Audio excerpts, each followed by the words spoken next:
আসসালামু আলাইকুম। শুরু করছি স্নিগ্ধবিষ গল্পের পর্ব সংখ্যা 14। লেখনীতে সানজিদা আক্তার মুন্নি। তৌসিররা নিজেদের বাগানের আড্ডাখানায় বসে আছে, যেখানে সবসময় আড্ডা দেওয়া হয়। সবাই সোফায় বসে আড্ডায় মেতেছে, আর তাদেরই পাশে একটা গ্লাসের কফিনের ভেতর একজন ডাক্তার প্রাণ বাঁচাতে চিৎকার করছে। ডাক্তারের চিৎকার করার কারণ হচ্ছে তাকে কফিনের ভেতর ঢুকিয়ে কতগুলো বিষাক্ত কালাচের বাচ্চা ছেড়ে দিয়েছে তৌসির। সাপগুলো তার কানের ভেতর ঢুকে মগজে চলে গেছে, পায়ে, নাভিতে, গলায়, চোখের ভেতর মারাত্মকভাবে দংশন করতেছে। এক সময় দংশনের আঘাত সহ্য করতে না পেরে ডাক্তারটি মারা যায়। এই ডাক্তারকে মারার প্রধান কারণ হলো সে গাদ্দারি করেছে। কিরকম গাদ্দারি? তৌসিরের ওষুধ কোম্পানি আছে, ওর নিজের ব্যবসা বলতে 2টি ওষুধ কোম্পানি আছে, সাথে টাউনে কয়েকটি দোকান। জীবনে যত ছলচাতুরি করেছে তার সবকিছু মিলিয়ে কোম্পানিগুলো দাঁড় করিয়েছে। তৌসির নিজের বিজনেস এম্পায়ার ধরে রাখতে এক কৌশল নিয়েছে। এই কৌশলটা মেডিকেল এথিক্সকে একেবারে বুড়ো আঙুল দেখাই বলা যায়, কিন্তু মার্কেটে টিকে থাকতে এটাই অলিখিত রুল। শহরের অনেকগুলো নামকরা ক্লিনিকের কিছু ডাক্তারদের সঙ্গে ওর ডিল হয়। আপনার পেশেন্ট ভালো হোক বা খারাপ, প্রেসক্রিপশনে থাকবে শুধু আমাদের কোম্পানির মেডিসিন। রিটার্নে প্রতিটি প্রেসক্রিপশনের জন্য আপনাদের দেওয়া হবে মোটা অঙ্কের কমিশন। ডাক্তারের কাছে এটা এক্সট্রা ইনকাম, এক ধরনের গ্যারান্টেড বোনাস। কিন্তু এর আসল দাম চুকাতে হয় পেশেন্টকে। পেশেন্ট যখন সরল বিশ্বাসে ডাক্তারের চেম্বারে ঢোকে, তখন তো সে আর জানে না তার জন্য লেখা ওষুধটা তার হেলথ কন্ডিশন অনুযায়ী নয়, বরং ডাক্তারের কমিশন টার্গেট অনুযায়ী। ফলাফল, সঠিক ডায়াগনোসিস হওয়ার পরও ভুল বা অপ্রয়োজনীয় মেডিসিন খেয়ে অনেকে রিকভারি হারিয়ে ফেলে। কেউ কেউ আরো খারাপ অবস্থায় চলে যায়। তো এই ডাক্তারও তৌসিরের সঙ্গে এই চুক্তিতে কাজ করছিল। কিন্তু গতকাল তৌসির জানতে পারে সে শুধু তার কোম্পানির মেডিসিনই প্রেসক্রাইব করেনি, বরং একই রোগীর জন্য প্রতিদ্বন্দ্বী কোম্পানির প্রোডাক্টও লিখে দিয়েছে। অর্থাৎ সে এক প্রেসক্রিপশনে 2 কোম্পানি থেকে কমিশন নেওয়ার গেম খেলছে। এক ঢিলে 2 পাখি মারার কৌশল আর কি। তো কিভাবে তৌসির ডাক্তারের শয়তানি ধরতে পারলো? আসলে চুক্তিবদ্ধ ডাক্তাররা আসলেই কোম্পানির মেডিসিন প্রেসক্রাইব করছে কিনা সেটা ট্র্যাক করার জন্য তৌসিরের নিজস্ব একটা মনিটরিং টিম আছে। একদম প্রফেশনাল সেটা বলতে গেলে। এই টিমের মেম্বাররা শহরে সেই সব চুক্তিবদ্ধ ক্লিনিকের ভেতর ইনফিলট্রেট করে রাখে নিজেদের। কেউ রোগী সেজে যায়, কেউ ক্লিনিকের স্টাফ সাজে। তাদের টাস্ক ডাক্তারের চেম্বার থেকে বের হওয়া রোগীর প্রেসক্রিপশনটা এক ঝলক দেখে নেওয়া, বা চুপি চুপি একটা ছবি তুলে কোম্পানির সার্ভারে আপলোড করা। গতকালও এই নজরদারি দল তাদের কাজ করছিল আর কি। দিনের শেষে যখন প্রেসক্রিপশনগুলোর ছবি তৌসিরের কাছে পৌঁছায়, তখনই ধরা পড়ে এই ডাক্তারের দ্বিমুখী শয়তানি। এজন্য তৌসিরা ডাক্তারকে তুলে এনে আমার মৃত্যু দেয়। ডাক্তারকে মরে যেতে দেখে রুদ্র আফসোস করে বলে, ইস, বেচারা মইরা গেল। রুদ্রের কথায় মিনহাজ মামা মদের গ্লাসে মদ ঢালতে ঢালতে বলেন, খানকির পোলারা নিজের অভ্যাসে নিজেরাই মরে। নাজিম চাচা চুপচাপ সিগারেট টানছিলেন, এতক্ষণ কোনো বক্তব্য রাখেননি। তবে হঠাৎ তৌসিরের দিকে তীক্ষ্ণ চোখে চেয়ে বলেন, বাবা তৌসির, তুই এগুলা বাদ দিয়ে ভালো হ। তুই বিয়া করছস, সংসার আছে তোর, আর কতদিন এই মন্দ কামে থাকবি? নাজিম চাচার কথায় এখানে বসে থাকা সবাই ভিমড়ি খেয়ে যান। আর খাওয়ারই তো কথা, জিনের মুখে আয়াতুল কুরসি শুনলে এমনই তো হবে, তাই না? পাপের বাপ প্রায়শ্চিত্তের জ্ঞান দিচ্ছে। তৌসির নাজিম চাচার কথার তোয়াক্কা না করে তাচ্ছিল্যের সহিত উচ্চারণ করে, মন্দ আছি, মন্দই থাকি, ভালো লোকের আবার বদনাম বেশি। রুদ্র তৌসিরের কথায় সাই দেয়, হক কথা ভাই। নাজিম চাচা রুদ্রের কথায় মুখ বাঁকান, এই মাদার চোদ, তুই আর ভেলকি মারিস না তো। রুদ্র নাজিম চাচার রাগ দেখে হাসে, হেসে উদাস হয়ে গেয়ে ওঠে, ভেলকি মারি ভেলকি মারি, ছোট চাচার রাগে ফাগুনে। তৌসির ওদের এসব ফাউল ঝগড়ায় মন না দিয়ে নিজের জীবনের কথা চিন্তা করতে থাকে। মাঝে মধ্যে তৌসিরেরও ভবিষ্যতের চিন্তা হয়, কিন্তু এই চিন্তা বেশিক্ষণ স্থায়ীও হয় না। সবাই হাসি ঠাট্টায় মেতে উঠেছে। এরই মধ্যে তৌসির তিক্ত গলায় বলে ওঠে, জীবনটা শেখ হাসিনার মতো হইয়া গেছে রে, যেমনেই যায় অমনেই বদনাম আর বিপদ। নোমান তৌসিরের কথায় উচ্চ স্বরে তাল মিলিয়ে বলে, হাসিনা আপার জীবনটা বর্তমানে মেলা কঠিন। একটাবার ভাবো তোমরা, এমনিতেই তো বিপদ, বিপদের দূর করতে যে দোয়া পড়বো, হেইটার নামও ইউনুস। নোমানের কথা বলা হঠাৎ এমন কথায় অট্ট হাসিতে ফেটে পড়ে সবাই। হাসির এই মুহূর্তে রুদ্র ফোন বের করে সবার চোখের সামনে একটা ভিডিও ধরে আর শক্ত সুরে বলে, এই যে এখন দাঁত কেলানি বন্ধ করো সব। গুলজার তো ভাইরাল হইয়া গেছে, এবার মেয়রের পর তৌসির ভাইয়ের থাইকা না নেয়। তৌসির রুদ্রকে এত সিরিয়াস হতে দেখে তীক্ষ্ণ চোখ চেয়ে ধারণ করে। কি নিয়ে আবার ওই সুদানির পোলা বগা হইল? রুদ্র এক্সপ্লেইন করে, আরে গতকাল একটা ইন্টারভিউতে ওর বউ কথা কইছিল, তখন ওই সময় ওর বউয়ের বুকের কিছুটা দেখা গেছিল মনে হয়। আর কোন মগা এটা ভিডিও ভাইরাল কইরা দিচ্ছে। ভাইরাল হওয়ার পর ওর বউ লাইভে ওরে লইয়া আইয়া কান্নাকাটি কইরা মানুষের নিজের পক্ষে লইয়া গেছে। এখন সবাই সমবেদনা দিতাচ্ছে। আজকে টপ সার্চ গুলজারের আর ওর বউ। তৌসির এই কথায় মুচকি হেসে স্বল্প সময় চুপ থাকে, তারপর বলে ওঠে, ওই মাগি আর ওর জামাই নিজেদের কন্ট্রোভার্সি নিজেরাই করিয়েছে, তাইলে আমি এই খেলায় একটু সামিল হই। মিনহাজ মামা সন্দেহ নিয়ে জিজ্ঞেস করেন, কেমনে? কেরামতকে তৌসির ইশারা করে বলে, কেরামত ভিডিও অন কর, খালি আমারে দেখাবি আর সবাই মুখ বন্ধ রাখ। কেরামত কোনো প্রশ্ন না করে ভিডিও অন করে, কারণ সে জানে তৌসির যাই করবে সঠিকই করবে। তৌসিরের পদক্ষেপ ভুল কখনোই হয়নি আর হবেও না। কেরামত জুম করে ভিডিও শুরু করে। তৌসির রুদ্রের দিকে তাকিয়ে ইশারা করে রুদ্র না বুঝেও মাথা নাড়ায়। তৌসির বলতে শুরু করে, এগুলো আসলে বাজে জিনিস, একজন মহিলাকে এভাবে হেনস্থা করা উচিত হয়নি। আজকালকার মিডিয়ার অবস্থা তো কুকুরদের মতো হয়ে গিয়েছে। এগুলো কেমন নীতি? মানুষ কি করে এমন সিরিয়াস কিছু নিয়েও ইস্যু ক্রিয়েট করতে পারে জানা ছিল না। এইসব মিডিয়াকে বয়কট করা উচিত। রুদ্র মাথা ঝাঁকিয়ে দুঃখজনক ভঙ্গিতে উত্তর দেয়, হ্যাঁ ভাই ঠিকই বলেছেন। কেরামত ভিডিওটা অফ করে দেয়। নুমান ভ্রু কুঁচকে জিজ্ঞেস করে, কি করতে চাইতাছ? তৌসির ঠোঁট টেনে তার ছেলের হাসি এনে বলে, কেরামত, গুলজারের যে ম্যানেজার আমাদের হইয়া কাম করে, এই ভিডিও ওরে দেয়া কবি ছলের কৌশলে যেন ওই মাদার চোদের দেখায় আর বলে ওদের ওর নিজস্ব গুপ্তচর আমার লগে আছে। নাজিম চাচা তৌসিরের মতলব ঠিকই ধরতে পারেন। উনি খানিকটা আশ্চর্য হয়ে জিজ্ঞেস করলেন, তোর মতলবটা আসলে কি? এই ভিডিও যে ওরে যদি দেশ, তাহলে ওই সুদানের পোলা এটারে খারাপ ভাবে এডিট করে মিডিয়ায় দিব, তখন বুঝবি নে বাস কেমন আর কত প্রকার। তৌসির নাজিম চাচার ন্যায় চপট রাগ দেখিয়ে বলে ওঠে, এই সারা নাতি বন্ধ কর তোর বগার প্যান প্যান। আমি যা করতেছি তার ফল বের হইলে বুঝবি কি করছি আমি। মিনহাজ মামা নাজিম চাচার দিকে তাকিয়ে বলে ওঠে, আরে তুই এত কথা কইস না, ও যা ইচ্ছা করুক, বাস খাইলে আমরা লগে নাই। তৌসির এ শুনে তিক্ত সুরে বলে, তোদের মতো মগা দুনিয়ায় দুইটা নাই, দেখিস আগামীকাল টপ সার্চে আমি থাকবো। রুদ্র ভ্রু মুচকায়, কেমনে? তৌসির হেসে জবাব দেয়, শুধু দেখে যা, এটা রাজনীতির খেলা, এনে ব্রেনটা ইম্পর্টেন্ট। মাগরিবের পর তালুকদার বাড়ির মাগরিবের পরের সময়টা মনোমুগ্ধকর। প্রতিদিনের মতোই মনের মতো আমেজে জমে উঠেছে বাড়ির পরিবেশ। শতকের কাছাকাছি সদস্য সংখ্যাই বাড়িতে, যার মধ্যে যুবক আর কিশোর ছেলেদের সংখ্যাটাই অনেকটা বেশি। মাগরিবের পর বাড়ির চারপাশের উঠোনগুলোতে আলো ঝলমলে পরিবেশ। লাইটগুলো জ্বলে ওঠায় চারদিক ফকফকে হয়ে আছে, সাথে বইছে মৃদু বাতাস। বাগানের এক পাশে রয়েছে খোলামেলা রান্নাঘর। 4-5টি পিলারের ছাদ দিয়ে দাঁড়িয়ে থাকা এই রান্নাঘরে গ্যাসের চুলা, লাকড়ির চুলা, ফ্রিজ সবকিছুর ব্যবস্থাই রয়েছে। যার যা ইচ্ছে সে নিজেই এখানে এসে বানিয়ে নিতে পারে।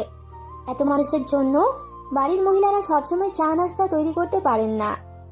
ঘরের রান্নাঘর থেকে শুধু মাগরিবের পর একবার আর সকালে একবার সবার জন্য চা নাস্তা তৈরি করা হয়। এরপর যার যখন চা, কফি বা অন্য কিছু খাওয়ার ইচ্ছে হয় সে এখানে এসে নিজের হাতে বানিয়ে নেয়। তালুকদার বাড়ির উঠোন আর বাগান দুটোই বেশ প্রশস্ত। 5 তলা বাড়িটির প্রতিটি তলায় 30টির বেশি কক্ষ রয়েছে। আর হবে নাই বা কেন? এত বড় বংশধর, বাড়ির একদিক থেকে অন্যদিকে যেতে প্রায় ঘন্টাখানেক সময় লেগে যায়। যদিও এই বাড়িটি এক যুগ আগে তৈরি, তবে এটিকে নতুন করে মডার্ন স্টাইলে মেরামত করা হয়েছে। আজ শুক্রবার হওয়ায় বাড়ির সব পুরুষ সদস্যই বাড়িতে উপস্থিত। এই সময় কেউ হয়তো নিজের ঘরে বসে আছে, কেউ বাড়ির ভেতরে টিভি দেখছে, আবার কয়েকজন মিলে দল বেঁধে বাগানে প্রজেক্টর লাগিয়ে সিনেমা দেখছে। কেউ কেউ গেমিং হলে কম্পিউটারে গেম খেলায় ব্যস্ত, কেউ কেউ ব্যাডমিন্টন বা ক্রিকেট খেলায় মগ্ন। আবার কেউ কেউ চোখে কাপড় বেঁধে একজন আরেকজনকে নারকেল গাছের পাতা দিয়ে উড়া ধুরা মারার খেলায় মেতে উঠেছে। আনন্দ কোলাহলে মুখরিত তালুকদার বাড়ি। তবে এইসবেরই মধ্যে আলাদা একটা সুন্দর তৈরি হচ্ছে। বাগানের টান দিকটায় অপার্থিব সমাবেশ, চারদিকে শিশুদের কোলাহল, পাখির কিচিরমিচির, আর হালকা বাতাসে দুলছে গাছের পাতা। মাঝখানে দড়ি টেনে সাজানো হয়েছে আসন, যেখানে সারিবদ্ধ হয়ে বসে আছেন তালুকদার বাড়ির যারা মাদ্রাসায় পড়েন, ছোট বড় সবাই প্রায়। তাদের মুখে আগ্রহ, চোখে প্রত্যাশা। সামনে বসে আছেন সবার প্রিয় মোল্লা চাচু। কুইজ প্রতিযোগিতা হচ্ছে এখানে, আর আজকের প্রতিযোগিতার পরিচালক উনি। পরনে সাদা পাঞ্জাবি আর কালো লুঙ্গি, মুখে শান্ত হাসি নিয়ে প্রশ্ন করতেছেন। চলুন কিছু কুইজের প্রশ্ন আপনাদেরকেও পড়াই। মোল্লা চাচু প্রশ্ন করেন, বলতো কোন সাহাবী দাজ্জালকে দেখেছিলেন? সবাই এক মুহূর্তের জন্য চুপ হয়ে যায়। ঠিক তখনই এক কণ্ঠ জোরে উঠে আসে, যার নাম ইয়াহিয়া। নাঝার বড় চাচার ছোট তরফের বড় ছেলে, খালিদের সন্তান। ও আত্মবিশ্বাসের সঙ্গে বলে ওঠে, সাহাবী তামিম আত-তারি দাজ্জালকে দেখেছিলেন। তিনিও তার সঙ্গীরা এক দীর্ঘ সমুদ্র যাত্রায় একটি দ্বীপে পৌঁছে দাজ্জালের মুখোমুখি হন। পরে নবী করিম সাল্লাল্লাহু আলাইহি ওয়াসাল্লামের কাছে ফিরে এসে সব ঘটনা বর্ণনা করেন, যা হাদিসে উল্লেখ আছে। মোল্লা চাচু হাসেন, মাথা নেড়ে বললেন, মাশাআল্লাহ, একদম সঠিক উত্তর। তারপর পরবর্তী প্রশ্ন করেন, মুহাম্মদ সাল্লাল্লাহু আলাইহি ওয়াসাল্লামের লকব কি ছিল? একটি কণ্ঠ উচ্চারিত হয়, আস-সাদিকুল আমিন। মোল্লা চাচু সন্তুষ্ট হয়ে বললেন, জাযাকাল্লাহ। এবার বলো, কোন নারীকে রাসূল সাল্লাল্লাহু আলাইহি ওয়াসাল্লামের দ্বিতীয় মা বলা হয়? উপস্থিত দুজন একসাথে উত্তর দেয়, ফাতিমা বিনতে আসাদ রাদিয়াল্লাহু তাআলা আনহা রাসূল সাল্লাল্লাহু আলাইহি ওয়াসাল্লামের চাচিকে। চারপাশে ছড়িয়ে পড়ে সুবহানাল্লাহ সুরে। এরপর প্রশ্নের ধারা আরো গতি পায়। তিনি প্রশ্ন করেন, কোন নবী জান্নাতের হুরকে বিয়ে করেছিলেন? উত্তর আসে, হযরত সিস রাদিয়াল্লাহু তাআলা আনহু।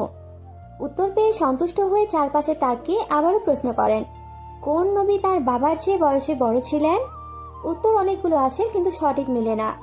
পাশ থেকে তালহা ভাই এসে সমাবেশে বসতে বসতে উত্তর দেন, হযরত উজাইর রাদিয়াল্লাহু তাআলা আনহু এর ছেলে বাবার চেয়ে 100 বছর বড় ছিলেন। উত্তর শুনে মোল্লা চাচু মুচকি হেসে আবারও প্রশ্ন ছুড়েন, নবীজির কবরকে খনন করেছিলেন? তালহা এর সৎ ভাই তাইব উত্তর দেয়, হযরত আবু তালহা রাদিয়াল্লাহু তাআলা আনহু। তালহা নামটা শুনে সবাই মুচকি হেসে তালহা এক নজর ভাইয়ের দিকে তাকান। মোল্লা চাচু ফের প্রশ্ন করেন, কোন নবীর নাম কোরআনে সবচেয়ে বেশি উল্লেখ আছে? সবাই এক কণ্ঠে বলে ওঠে, হযরত মুসা রাদিয়াল্লাহু তাআলা আনহু। এবার মোল্লা চাচু বলেন, চলো কুইজের মধ্যে একটু বিরতি নিয়ে পড়ি সুবহানাল্লাহিল আযীম ওয়া বিহামদিহি। সহিহ তিরমিজির 3464তম হাদিসে রাসূল বলেছেন, যে ব্যক্তি একবার সুবহানাল্লাহিল আযীম ওয়া বিহামদিহি পাঠ করবে, তার জন্য জান্নাতে একটি খেজুর গাছ লাগানো হবে।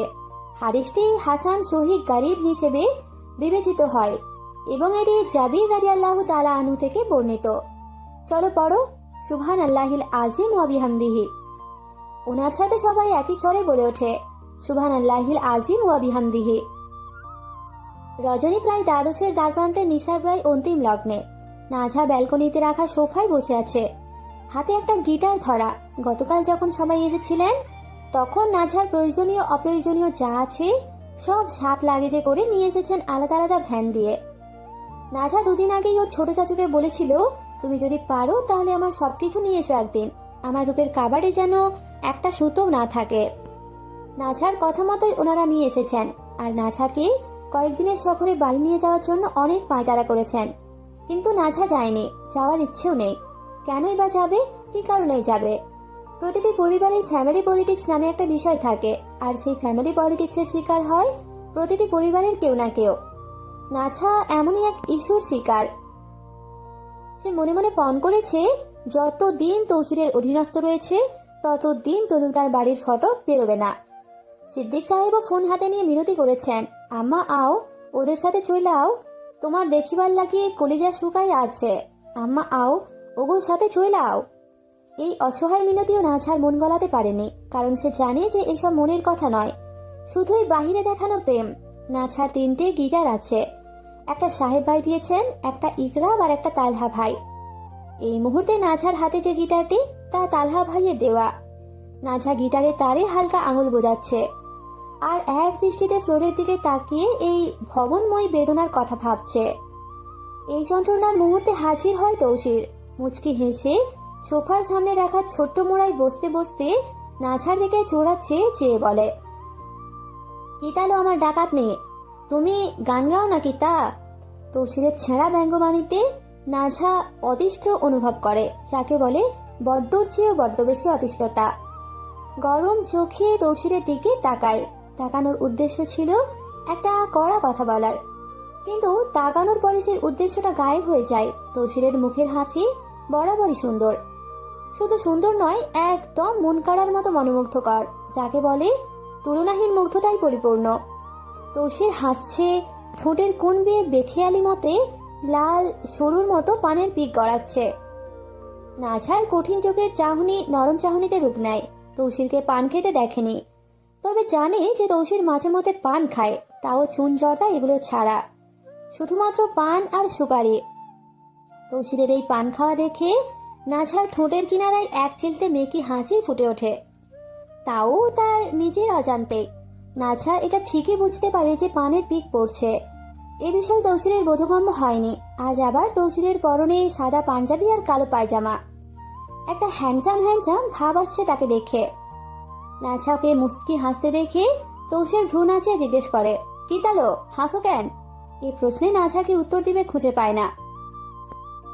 তারপর আলস্য ভঙ্গিতে আলতো গলায় জবাব দেয়, বাহ, আজ তো আপনাকে আলাদা আলাদা লাগতেছে।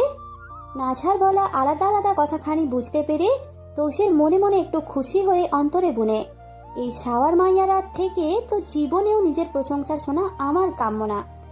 কিন্তু তারপরও আলাদা আলাদা বলল, মানে ভালোই বলতেছে। আমার মতো কাওয়ারে যে ভালো কইল এইটাই অনেক। একটু ভাব নাই, তাইলে নয়তো ইমেজ নষ্ট হইয়া যাইব, এমনিতেই ইমেজের যা হাল। এই ভেবে তৌসির নিজের ঠোঁটের কিনারে এক তির্যক হাসি টেনে ধরে। দুই হাত উঁচিয়ে পাঞ্জাবির কাঁধের ভাঁজটা একটু টেনে তুলতে তুলতে ভাব নিয়ে রঙ্গগলায় বনে, তা হ্যান্ডসাম লাগতেছে ওইটা কও না, আলাদা আলাদা করার কি আছে? তৌসিরের উচ্চারণ করা বাণী শুনে নাঝা বিরক্ত হয় নিজের ওপরে। কেন যে মুখ ফসকে বলতে গেছিল, ধ্যাৎ, পেয়ে যায় বিরক্তি গ্রাস করে ওকে। বিরক্তি মেশানো শ্বাস ছেড়ে তৌসিরকে তুচ্ছতা সূচক কণ্ঠে জিজ্ঞেস করে, জীবনে শুনছিলেন কোনো মেয়ের থেকে এই কথা যে এখন আশা করতেছেন? তৌসিরও জবাবে উপহাস মিশ্রিত সুরে সধায়, আরে কি যে কও না আমার ডাকাইত নেই, শুনছি মানে প্রেমের প্রস্তাব পর্যন্ত দিচ্ছে অনেকে। লোক আমি মন্দ হইলেও দেখতে সুন্দর আছি বটে। নাঝা এ শুনে মনে মনে ভাবে, সে তো পাবেনি, চোখে ধরার মতো মানুষ যে। কিন্তু মুখে ভ্রু কুঁচকে জিজ্ঞেস করে, তাহলে প্রেম করেননি? তৌসির এ শুনে কিঞ্চিত বিরক্তভাবে বলে, আরে এসব ফাউল কামে আমার ইন্টারেস্ট ছিল না। তা কেন ছিল না? তৌসির ক্ষীণ শ্বাস ছেড়ে শোধায়, যুদ্ধে যাওয়া ঘোড়া আর বিয়েতে নাচে? তৌসিরের কথার মর্ম বুঝতে পেরে নাঝা পেছনে পাশে ঘাড় ঘুরিয়ে এক নজর চেয়ে আফসোসে সুরে বলে, ইস, একটা প্রেম আপনার কপালে জুটলে আমি আপনার কপালে জুটতাম না। সত্যি আমার মতো কাওয়ার কপালে তোমার মতো রত্ন সমতুল্য ডাকাত কেমনে জুটলো, ওইটা আমি নিজেও ভাইবা পাই না। এই ডাকাত ডাকাত শুনতে শুনতে কানটা পচে মগজে ধরে যাচ্ছে নাঝার। আর মেনে নিতে না পেরে ক্লান্তচিত্ত হয়ে তীত স্বরে বলে, আমি কি ডাকাতি করলাম? তৌসির এবার আর প্রতি সময়ের মতো নাঝার কথায় তর্কে যায় না, উল্টে তা অপেক্ষা করে বুক চিরে মর্মের ভার নামিয়ে তৃষ্ণার্ত দৃষ্টিতে নাঝার মুখ নিরীক্ষণ করে। ইস, ওর মুখপানে দৃষ্টি নিবদ্ধ রাখতে তৌসিরের মন মোহান্ধ হয়ে যায়। তৌসির প্রায় ভুলে যায় কথায় বসে আছে কি তার করণীয়। নাঝার লাবণ্যে তৌসিরের আত্মা তৃপ্ততায় আচ্ছন্ন। তৌসির পলকহীন চোখে অবিরাম তৃষ্ণা নিয়ে চেয়ে থাকে নাঝার ন্যায়। চারদিকে আলতো বাতাস বইছে, অক্টোবরের রাত বলে কথা। এরই মধ্যে চাঁদের কনক জ্যোৎস্নায় নাঝা বসে আছে। চাঁদের আলো এসে উপচে পড়ছে নাঝার মুখপানে। ওর ত্বক তুষার ধবল ও স্নিগ্ধ শুভ্র হওয়ায় অতি মোহময় লাগছে। এই শুভ্র লাবণ্যময় মুখমণ্ডলে চাঁদের আলো পড়ে এক অনুপম আভা সৃষ্টি করেছে। নাঝার চোখ জোড়া তো সবসময় ভয়াবহ সৌন্দর্য বহন করে। এই আখিদায় সুপ্রায় শ্যামল, মরক তমনের মতো অন্তঃলীলা। তার উপর এই প্রহেলিকাময় নেত্রকোণে আজ ক্রোধের বদলে ললিত মৌনতা সঞ্চিত। নাঝার এই অবকুণ্ঠিত দৃষ্টিপাত যাহা ক্ষণমাত্রেই তৌসিরের চিত্ত হরণ করেছে। যে এই নয়নার চাহনিতে পতিত হইবে সে নিশ্চয় চিরতরে বিলীন হইবে। যে নাঝার এই সম্মোহনী দৃষ্টির ফাঁদে আবদ্ধ হবে ধ্বংসই তার চিরন্তন সত্য হইবে। নাঝার কেশ তরঙ্গগুলো বড্ড প্রিয় তৌসিরের। এই কেশ তরঙ্গ গুচ্ছ শুধু তরঙ্গ নয়, এ তো তাম্রাভ কৃষ্ণ কেশ দাম। এই সুরঞ্জিত কেশগুচ্ছ নাঝার কাঁধের ওপর দিয়ে নেমে এসে ওর অপরাজীয় রূপকে আরো অলঙ্কৃত করে নিয়েছে। নাঝা এই মুহূর্তের সৌন্দর্যের প্রতিভূ, যার দিকে চেয়ে তৌসির দৃষ্টি তৃষ্ণাচ্ছন্ন এবং মহান্ধ। তৌসিরের সত্তা নাঝার রূপে বিগলিত হয়ে গেছে। তৌসির তন্ময় চিত্তে চেয়ে রয়, শুধু চেয়েই রয়, আর তার এই চাহনি পলকহীন। এই চাওয়া শুধু দেখা নয়, রূপের উপাসনা।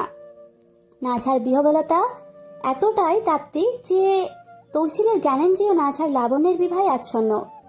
তৌসিরের মুখে কোনো ব্যঙ্গময়তা নেই, শুধু তৃষ্ণাচ্ছন্ন নয়নে এবং নিস্পন্দ দেহে নিজের নিস্তব্ধ ভাবাবেগ নাঝার রূপসুতায় ডুবে আছে।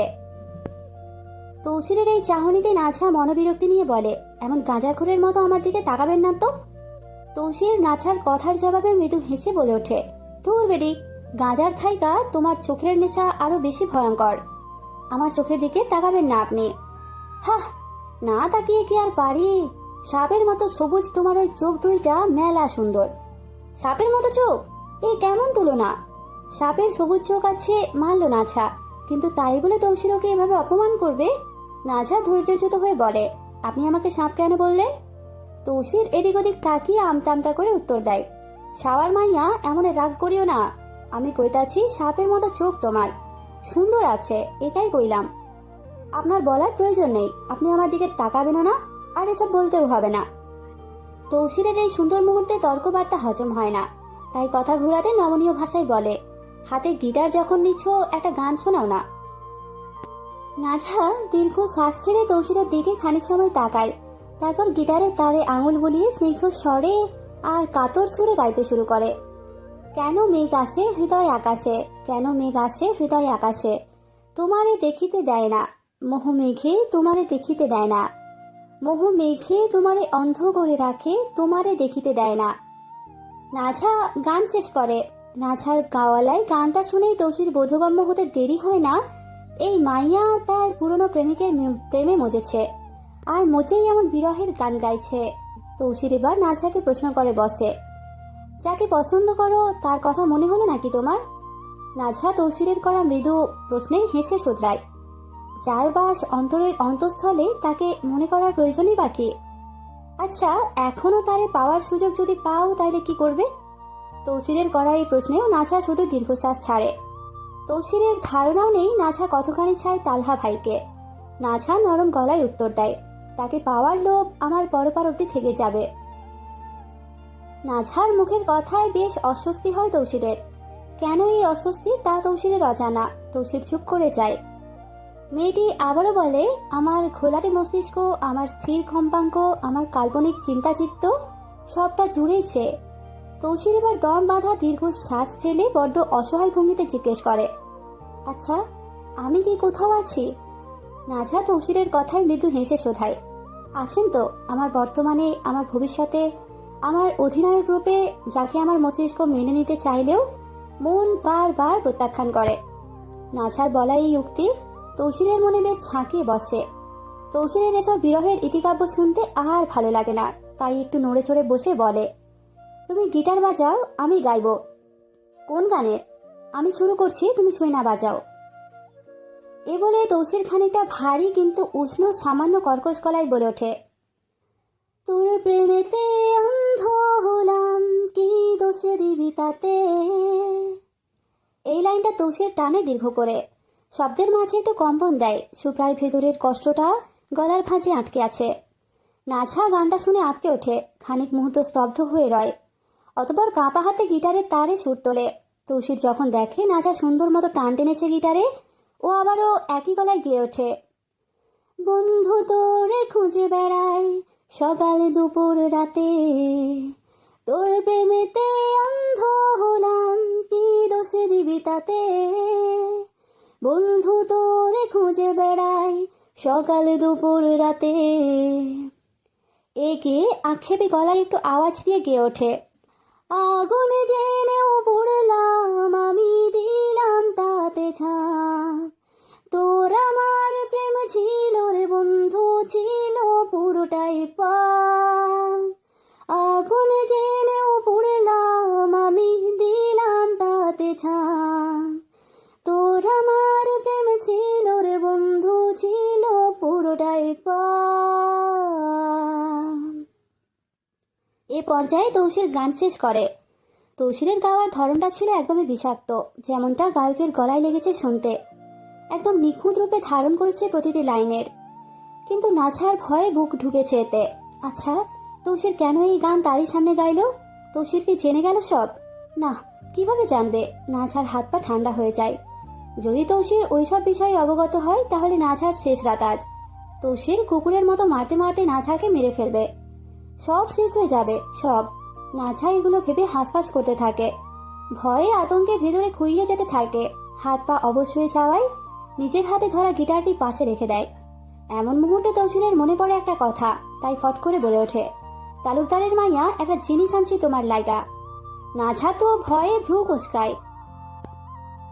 এই কিপটে আর কি আনবে তার জন্য সন্দেহ নিয়ে জিজ্ঞেস করে।